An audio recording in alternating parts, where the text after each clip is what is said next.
এখন সরাসরি সম্প্রচার করা হচ্ছে আইন বিষয়ক অনুষ্ঠান ল অ্যান্ড অর্ডার, পরিচালনা নাহিদ রহমান ও Lobi Rahman. Human and humanity. Crime and criminal. Judgment and justice. Law and order.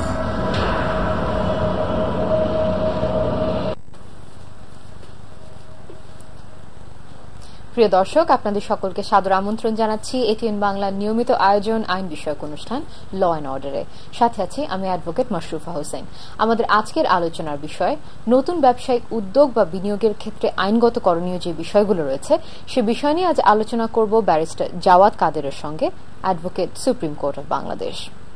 প্রিয় দর্শক, আমাদের আজকের বিষয় নিয়ে যদি আপনাদের কোনো প্রশ্ন থেকে থাকে তবে টেলিভিশন স্ক্রিনে দেখানো টেলিফোন নম্বরগুলোর মাধ্যমে আমাদের কল করতে পারেন।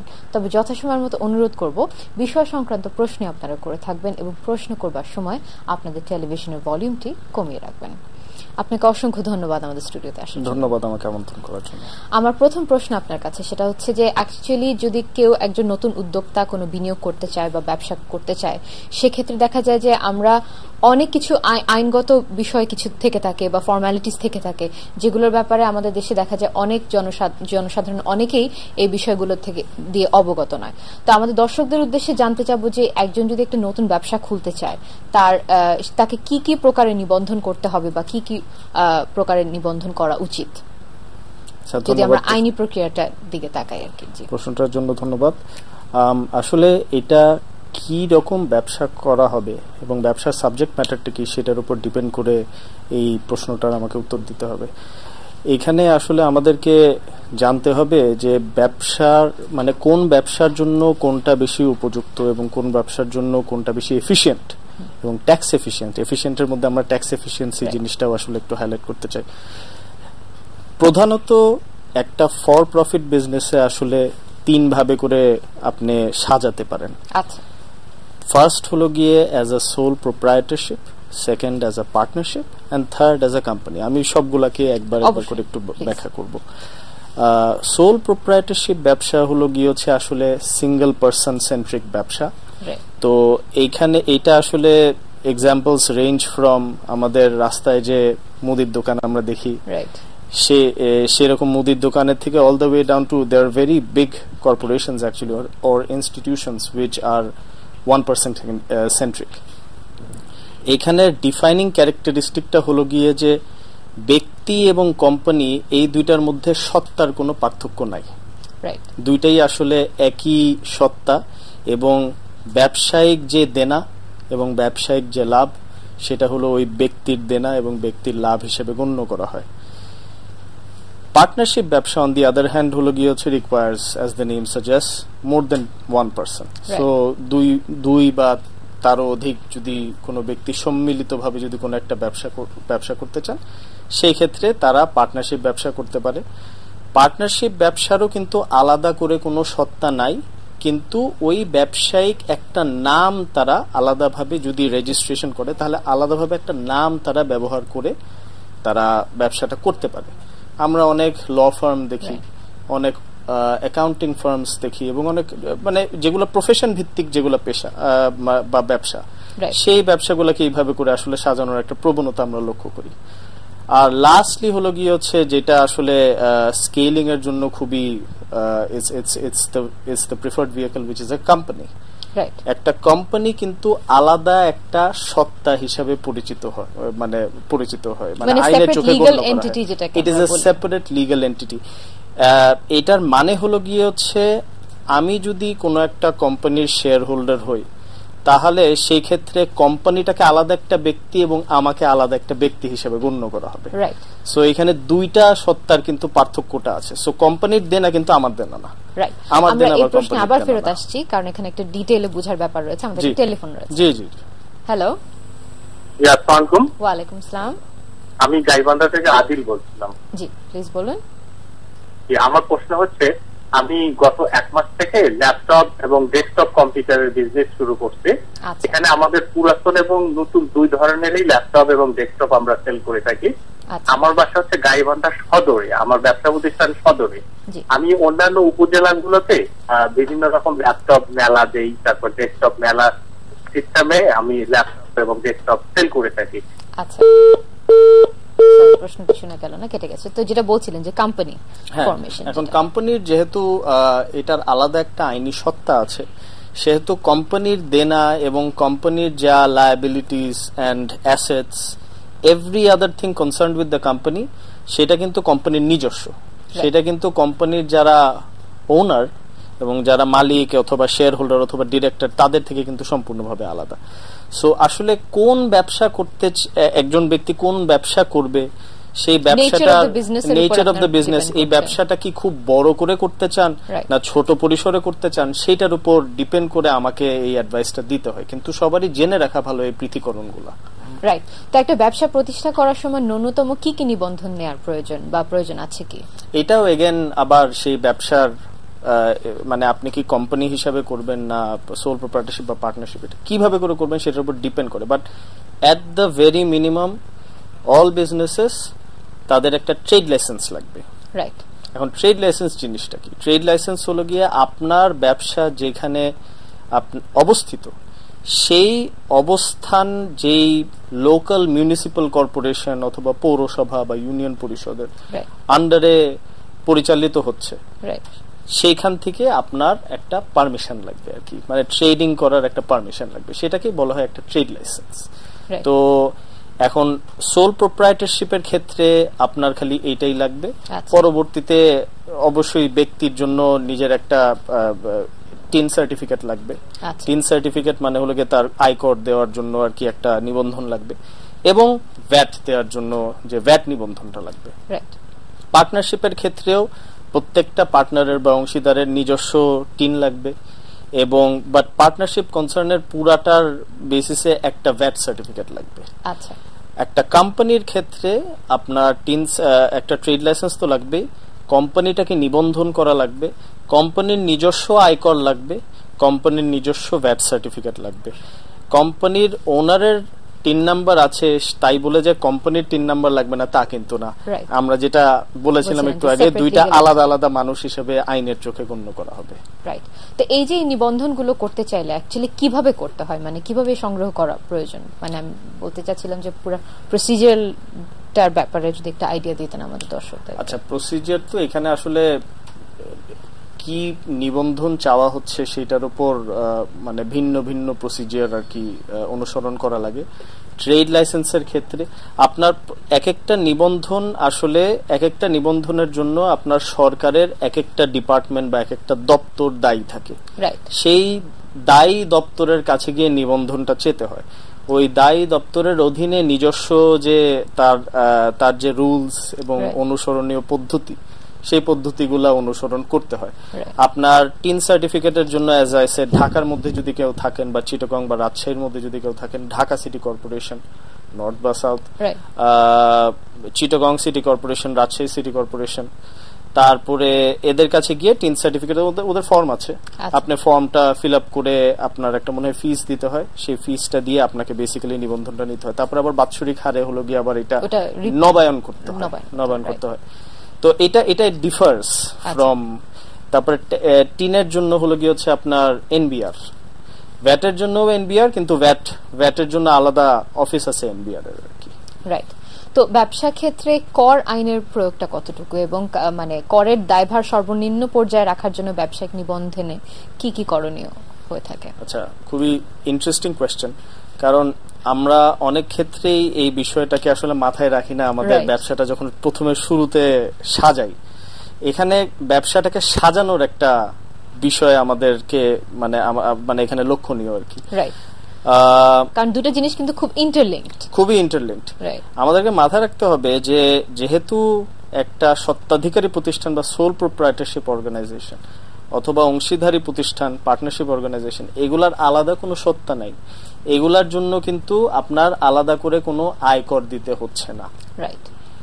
কিন্তু কোম্পানির ক্ষেত্রে কিন্তু কোম্পানির একবার আয়কর দিতে হয়, তারপরে সেই আয়কর দেওয়ার পরে নেট যে মুনাফাটা থাকে সেই মুনাফাটা যখন ডিভিডেন্ড আকারে চলে আসে তার শেয়ার হোল্ডারের কাছে, শেয়ার হোল্ডারকে কিন্তু আবার আলাদাভাবে একটা আয়কর দিতে হয়। সেখানে কিন্তু দুইবার আয়কর হচ্ছে, একই ইনকামের প্রতি দুইবার আয়কর হচ্ছে। সো ব্যবসাটা আসলে কিভাবে করে সাজানো হবে সেটা এগেন ব্যবসা টু ব্যবসা এটা ভ্যারি করে, বাট এটা খুবই মানে গুরুত্বপূর্ণ একটা বিষয় যেটা একদম ব্যবসা শুরুতেই একজন উদ্যোক্তাকে এই বিষয়ে ভেবে মানে ভাবা উচিত, এটা ব্যাপারে সচেতন হতে হবে। রাইট। তো হাইব্রিড বিজনেস মডেলটা কি এবং এটার ব্যবসা নিবন্ধন কিভাবে হয়ে থাকে? আচ্ছা, হাইব্রিড ব্যবসাটার ব্যাপারে আসলে আমাকে আপনি শুধু ফার্স্ট না, আমাকে বেশ কয়েকজন বলছে হাইব্রিড বলতে আসলে কিন্তু কোনো মানে আইনি ভাষায় আর কি কোনো আলাদা করে কোনো ব্যবসায়িক ধরন নাই। রাইট। আচ্ছা, আমরা প্রশ্ন আবার ফেরত আসছি, আমাদের টেলিফোন আছে। হ্যালো। আসসালামু আলাইকুম। ওয়া আলাইকুম সালাম। আমি জানতে চাচ্ছিলাম আপনাদের এখানে নতুন শিল্প উদ্যোক্তা হিসাবে জি তিন সার্টিফিকেটের সাথে ভ্যাট নিবন্ধন করলে কি ব্যবসা শুরু না করলে কি এটার জন্য কোনো সরকারি ফি দিতে হয় প্রতি বছর? আচ্ছা, আপনি বলছেন যে নতুন উদ্যোক্তা হলে যদি সেখানে আপনি বলছেন যে ভ্যাট সার্টিফিকেট নেয় এবং আপনি যদি ব্যবসা না শুরু করেন সেক্ষেত্রে সেটা কি বারবার নবায়ন করতে হচ্ছে কিনা, ঠিক কি শুনেছি আমি? জি জি। আচ্ছা আচ্ছা, ধন্যবাদ আপনার প্রশ্নের জন্য। ভ্যাট হলো গিয়ে হচ্ছে আপনার ভ্যালু অ্যাডেড ট্যাক্স, মূল্য সংযোজন কর।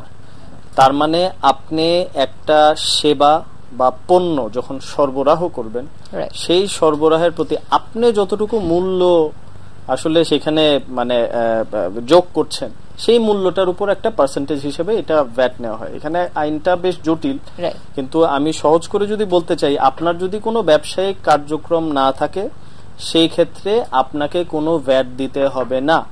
কিন্তু আপনার যদি কোনো চলমান ভ্যাট সার্টিফিকেট থাকে সেই ক্ষেত্রে আপনাকে বছরে বছরে, যদিও আপনার ব্যবসায়িক কার্যক্রম বন্ধ, আপনার ব্যবসায় বছরে বছরে আপনাকে রিটার্নটা সাবমিট করতে হবে এবং সেই রিটার্নে আপনি বলবেন যে আপনার ব্যবসায়িক কোনো কার্যক্রম নাই।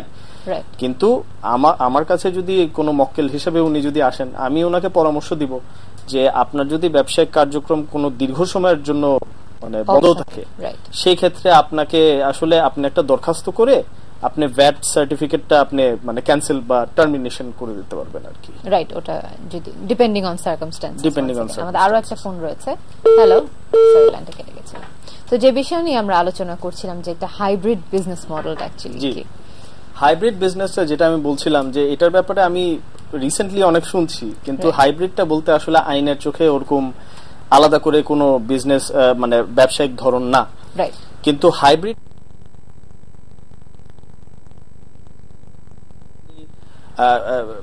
কেউ কোন একটা ব্যবসা করতে চান যেখানে কিছু সংখ্যক ব্যবসায়িক কর্মকাণ্ড ফর প্রফিট হবে এবং কিছু সংখ্যক ব্যবসায়িক কর্মকাণ্ড নট ফর প্রফিট হবে।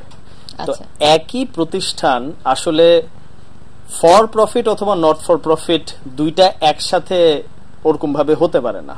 রাইট। সো যেটা করে, যেমন ধরেন ব্র্যাককে অনেকে সাইট করে অ্যাজ আ হাইব্রিড একটা প্রতিষ্ঠান হিসেবে।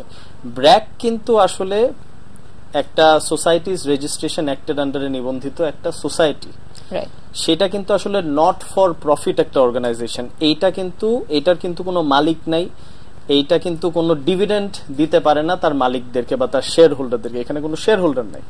কিন্তু ব্র্যাকের এই সত্তাটা আবার অন্যান্য অনেক কোম্পানির মালিক। আচ্ছা, সো ধরেন ব্র্যাক ব্যাংক আমরা চিনি, ব্র্যাক ব্যাংক অথবা এরকম অনেক প্রতিষ্ঠানই আছে আর কি ব্র্যাকের আন্ডারে। সো এই প্রতিষ্ঠানগুলার ওনার হলো গিয়ে ব্র্যাক এনজিওটা। সো ওই প্রতিষ্ঠান যদিও এই এনজিওটাকে প্রফিট দিচ্ছে, এই এনজিওটা কিন্তু সেই প্রফিটটা আবার তার কোনো ওনারকে কোনো ব্যক্তির পকেটে কিন্তু এখানে ঢুকছে না। সো এইটা আসলে হলো গিয়ে হচ্ছে ব্যবসাটাকে আপনি কিভাবে করে সাজাবেন সেটার উপর ডিপেন্ড করে। সো এটা হতে পারে যে একটা কোম্পানি অথবা অন্য কোন রকমের একটা এন্টিটি, একটা বিজনেস এন্টিটি, সেইটা অন্য কোন রকমের আরেকটা বিজনেস এন্টিটিতে কোন রকমের একটা ইন্টারেস্ট অ্যাক্রু করতে পারে বা হোল্ড করতে পারে। সেইভাবে করে যদি এটাকে বিজনেস, আমরা এটা লিগ্যাল পার্লান্সে বলি, এটা স্ট্রাকচারিং বলি জিনিসটাকে। এটা যদি if it is structured like that then it can perhaps be treated as a hybrid business. আচ্ছা, বাট এখানে কি প্যারেন্ট কোম্পানিটা বা মাদার কোম্পানি যেটা সেটা বেসড হচ্ছে একদম নন প্রফিট, এটা মানে এরকম কি কোনো ব্যাপার আছে কিনা যে নন প্রফিটই হতে হবে? এরকম আসলে কোনো বাধ্যবাধকতা নাই, কিন্তু এটা মানে যেহেতু ব্র্যাকের উদাহরণ দিয়ে আমরা বোঝাচ্ছি ব্র্যাকটা আর কি এরকম ভাবে সাজানো। আচ্ছা, এটা নিবন্ধনের পার্টটা আপনি বলছিলেন যে does not really fall under sole proprietorship বা পার্টনারশিপ বা কোনো কোম্পানি ফরমেশন না, আপনি বলছিলেন একটা পার্টিকুলার ওয়েতে দে আর ফর্মড। কোনটা? সরি, আমি ব্র্যাকের কথা বলছিলাম, আপনি যে উদাহরণটা দিলেন। ব্র্যাকটা হলো কি সোসাইটিজ রেজিস্ট্রেশন অ্যাক্ট, একটা সোসাইটি হিসেবে এটা রেজিস্টার। বাট এটা কোন যে আমাদের যেগুলো ইউজুয়াল ফরমেশন অফ কোম্পানি বা বিজনেস, যেহেতু ব্র্যাক, আমি কিন্তু এই তিনটা যে প্রকার বলেছিলাম এগুলো কিন্তু ফর প্রফিট বিজনেসেস, কিন্তু ব্র্যাকটা কিন্তু is a not for profit, তার মানে এটা কিন্তু কোনো মুনাফা দেয় না, এটা কিন্তু কোনো মানে যদিও এটা মুনাফা পায় কিন্তু এটা মুনাফা আবার তার শেয়ার হোল্ডারদেরকে দেয় না, as a result of which এটা কিন্তু একটা নট ফর প্রফিট অর্গানাইজেশন। এখন নট ফর প্রফিট অর্গানাইজেশন হিসাবেও আর কি আপনি আসলে আপনার বা ব্যবসায়িক কর্মকাণ্ড আপনি করতে পারেন, কিন্তু সেক্ষেত্রে আপনি কোনো মুনাফা পাবেন না, বেতন পেতে পারেন, আপনি একটা বেতনভুক্ত কর্মচারী থাকতে পারেন। এখানে আসলে আরেকটা উল্লেখযোগ্য জিনিস বা ব্যবসায়িক ধরন বলতে হবে, সেটা হলো সোশ্যাল বিজনেস। সোশ্যাল বিজনেসটা হলো আমাদের ডক্টর ইউনূস সাহেব, এটা কি যেটা কেউ ব্যবসা থেকে মুনাফা নিতে না চাইলে কি এরকম ধরনের কোনো ফরমেশনে আসবে কিনা কোনো কোম্পানি? হ্যাঁ, মানে আপনার মানে কেউ যদি তার ব্যবসায়িক কর্মকাণ্ড থেকে মুনাফা না চায়, মানে ধরেন আমি বলি যদি কেউ একটা এনজিও ফর্ম করতে চায়, একটা এনজিও কে একটা ব্যবসার প্রতিষ্ঠানের মধ্যে পড়ছে কিনা, বা কেউ যদি মুনাফা না নিতে চায় কোনো কোম্পানি থেকে, তখন সেটা ফরমেশনটা অ্যাকচুয়ালি কিভাবে? আচ্ছা, মানে এনজিওর তো কিছু মানে কার্যক্রম তো থাকবে, এখন সেটাকে ব্যবসায়িক বলা যাবে কি বলা যাবে না এটা আসলে আইনের এটা differs from person to person, এটা আলোচনার বিষয়। কিন্তু একটা এনজিও করার জন্য আপনার বাংলাদেশ এনজিও ব্যুরোর রেজিস্ট্রেশন থাকা লাগবে।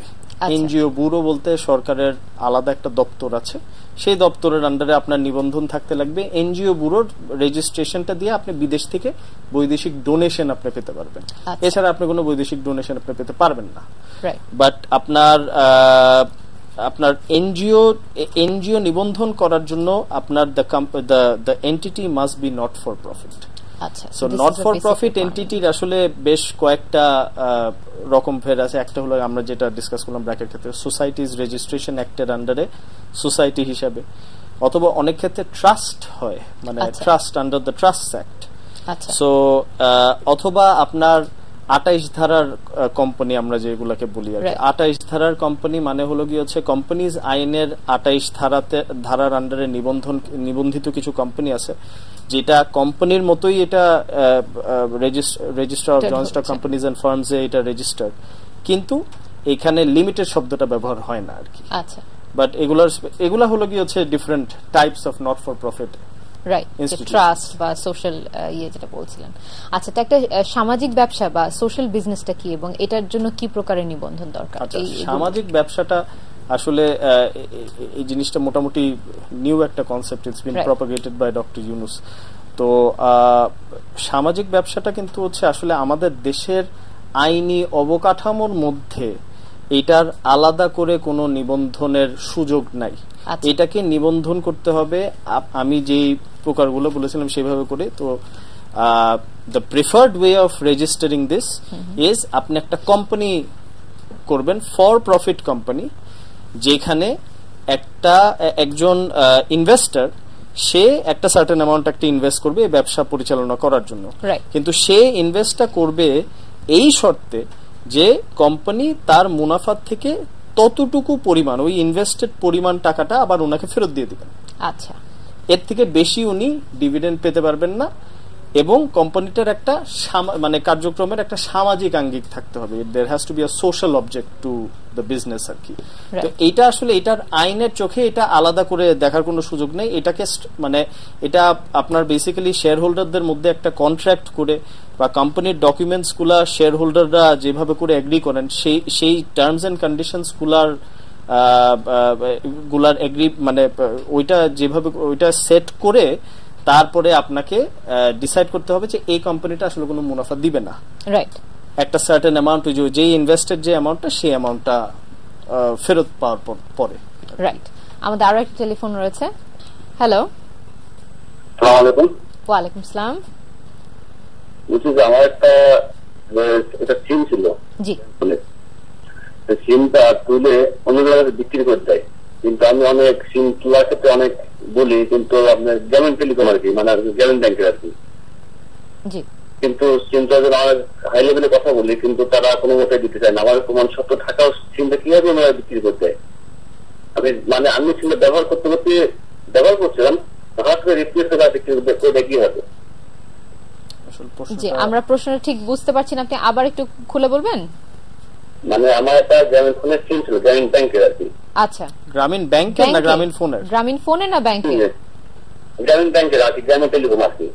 আচ্ছা, গ্রামীণ ব্যাংকের, গ্রামীণ টেলিকম, গ্রামীণ ফোনের, গ্রামীণ ফোনের হবে, রাইট? সিমটা হলো আমি মানে আমার ব্যবহার করতেছিলাম, ব্যবহার করতে করতে সিমটা ওরা রিপ্লেস করে আবার অন্য জায়গায় বিক্রি করে দেয়। কিন্তু ঢাকা আমি হেড অফিসে চঞ্চল নামে একজনের কথা বলি, ইউনিট ম্যানেজার আর কি। তারপরে অনেক ইউনিট ম্যানেজারের কথা বলতে কয়েকজনের সাথে, তারা কোনো মতে সিমটা দিতে চায় না। কারণটা কি? আমি কোনো আইনি আশ্রয় নিতে পারবো তার জন্য? আমার সব প্রমাণ আছে আর কি। ধন্যবাদ আপনার প্রশ্নের জন্য। আমার মনে হয় এখানে উনি একটা সিমের কথা বলছেন আর কি, যে সিমটা উনি আগে ব্যবহার করতেন এবং সেই সিমটা পরবর্তীতে অপারেটর নিজে নিয়ে গিয়ে আরেকজনকে আর কি দিয়ে দিয়েছে, সেটার জন্য উনি অপারেটরের বিরুদ্ধে প্রতিকার চাচ্ছেন। এটা আপনি আপনার লোকালি যে আইনজীবী আছে ওনার সাথে কথা বলে আপনি একটা আইনি পরামর্শ আপনি পেতে পারেন। আমার মনে হয় কিছু না কিছু একটা তো আপনার আইনি প্রতিকার থাকবে, আপনি বিটিআরসির কাছে কমপ্লেন করতে পারেন, এগুলো কিছু উপায় আছে। ডিটেইলস গুলো আমি মনে করি কোনো পার্শ্ববর্তী আইনজীবীর সাথে ডিসকাস করা উচিত, রাইট? তো আমরা যেটা বুঝতে পারলাম যে একটা এনজিও যখন একটা এনজিও হিসেবে রেজিস্টার্ড হয়, দ্যাট হ্যাজ টু বি, আপনি if I am correct, it has to be not for profit. জি, আচ্ছা। তো এখানে তো তার মানে দেখা যাচ্ছে যে মোটামুটি একটা নট ফর প্রফিট কোম্পানি আর একটা এনজিও মোটামুটি একই রকম। নট ফর প্রফিট কোম্পানি যে এনজিওই হতে হবে তা না। আচ্ছা, কিন্তু সব NGO not for profit company. আচ্ছা, মানে নট ফর প্রফিট মানে এন্টিটি আর কি, কোম্পানি বলবো। তো এখন একটা নট ফর প্রফিট প্রতিষ্ঠানের অধীনে কি কোনোভাবে মুনাফা ভিত্তিক ব্যবসা থাকা নিবন্ধন করা সম্ভব কিনা? না, নট ফর প্রফিট বললে তো তাহলে আর মুনাফা হবে না, মানে সেটা আর মুনাফা তার যে উদ্যোক্তা, এই নট ফর প্রফিট কোম্পানির বা অ্যাসোসিয়েশন বা এন্টিটিটার পিছনের যারা উদ্যোক্তা আছে তারা আলাদা করে কোনো মুনাফা পাবে না এখান থেকে। আচ্ছা, রাইট। তো মানে আমরা যেটা সাধারণত দেখে থাকি অ্যাকচুয়ালি যে একজন নতুন উদ্যোক্তারা সাধারণত কি কি ভুল করে থাকে একটা নতুন কোম্পানি খোলার ক্ষেত্রে? আসলে অনেক রকমই, অনেকে ভুল করেন না, অনেকে ভুল করেন, বাট আমার চোখে আসলে যেগুলো মিস্টেকস আর কি ধরা পড়ে, হ্যাঁ আমার অভিজ্ঞতাতে আসলে কিছু কিছু উল্লেখযোগ্য ভুল আছে যেগুলো আসলে না বললি না, মানে এগুলো ভুল ঠিক বলবো না, বাট সতর্কতা অবলম্বন করা উচিত এইসব বিষয়ে। প্রথম বিষয়টা হলো গিয়ে যে এটা যদি একের অধিক মানুষের দ্বারা যদি গঠিত কোনো একটা ব্যবসায়িক প্রতিষ্ঠান হয়, সেই ক্ষেত্রে তাদের মধ্যকার যে সম্পর্কটা, ব্যবসায়িক সম্পর্কটা, অনেকে আছে যারা আত্মীয় স্বজন ভাই বোনের সাথে ব্যবসা করে অথবা মানে নিকট বন্ধু বান্ধবদের সাথে ব্যবসা করে, সেই সামাজিক যে সম্পর্ক, সেই সম্পর্কটা পুঁজি করে ব্যবসা করা এবং ব্যবসায়িক সম্পর্কটা কিন্তু আলাদা জিনিস, এই দুটো একদম আলাদা জিনিস। ওই ব্যবসায়িক সম্পর্কটা ফার্স্টে আসলে ওনারা নিজেদের মধ্যে আলোচনা করে কোনো একটা চুক্তিতে পৌঁছান না। রাইট, আমরা আসলে খুব ইন্টারেস্টিং একটা ডিসকাশনের মধ্যে ছিলাম, কিন্তু সময়ের একদম শেষ প্রান্তে চলে এসেছি। আপনাকে আবারও অসংখ্য ধন্যবাদ আমাদের স্টুডিওতে। Thank you very much. প্রিয় দর্শক, আশা করি আমাদের আজকের এই আলোচনা অনুষ্ঠানের মাধ্যমে এই গুরুত্বপূর্ণ বিষয়টি নিয়ে আপনারা কিছুটা হলেও আলোকিত হতে পেরেছেন। এরকম আরো অনেক বিষয় নিয়ে ফিরে আসবো আপনাদের সামনে, দেখতে থাকুন ল অ্যান্ড অর্ডার। দেখা হবে আবারও।